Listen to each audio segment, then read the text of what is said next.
So if you've been scrolling through like at all on skincare, TikTok or Instagram lately, you have probably run into the Qure Micro Infusion System. It is just, it's everywhere. Really is. And it promises these professional style results, but from your own home. So we have to ask the big question, is this thing legitimately good?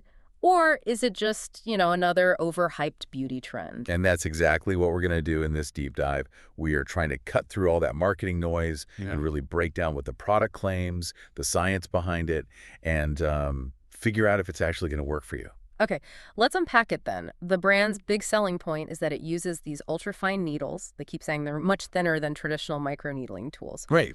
And these needles create tiny channels in your skin. So what's the actual point of that? The methodology is really the key here. So think of your skin like really dense soil. Hmm. Normally, when you put your expensive fertilizer, your serums on top, a lot of it just sits there or, evaporates.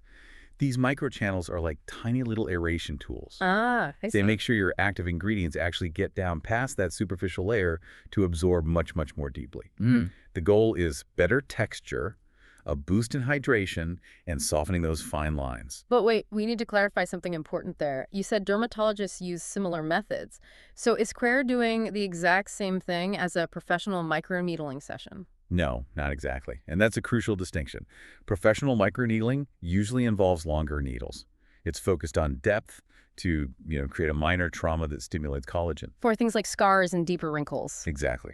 Quere's microinfusion is different. It's optimized purely for serum delivery. It's all about enhancing absorption and hydration, not that intense collagen remodeling. Got it. That really helps manage expectations. So let's talk about the science. Is this whole concept of microchannels for serum absorption scientifically, real, or is this just marketing speak? What's interesting is that the core science of microinfusion is absolutely well researched. I mean, dermatologists have used this principle for years in different ways. So the idea is sound. The idea is sound, yes, but, and this is a big but well-researched, doesn't mean this specific at-home device has been independently validated in, say, a huge clinical trial. We're relying on the general concept being legit. Right. So Quare is basically a simplified at-home version of a known professional concept.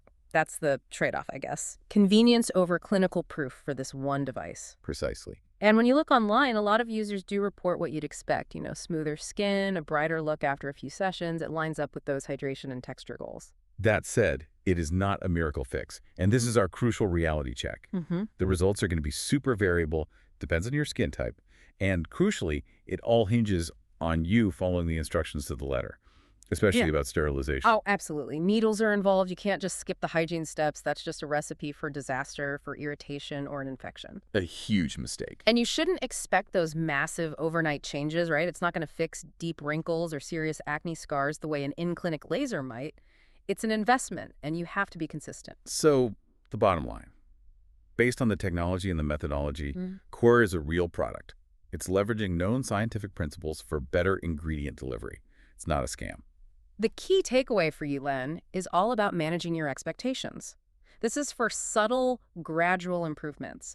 Think a better glow, smoother texture. It is not for dramatic, instantaneous transformation. Right, which kind of raises an important final question for you to think about. Mhm. If the science confirms that the results are gradual, how much value do you place on that consistency and autonomy of an at-home routine versus seeking out the immediate professional intensity you get from a clinic? That's the real trade-off, isn't it? Convenience versus speed. That's the one. And Right. figuring that out is probably the true determining factor for whether you'll be happy with a device like this.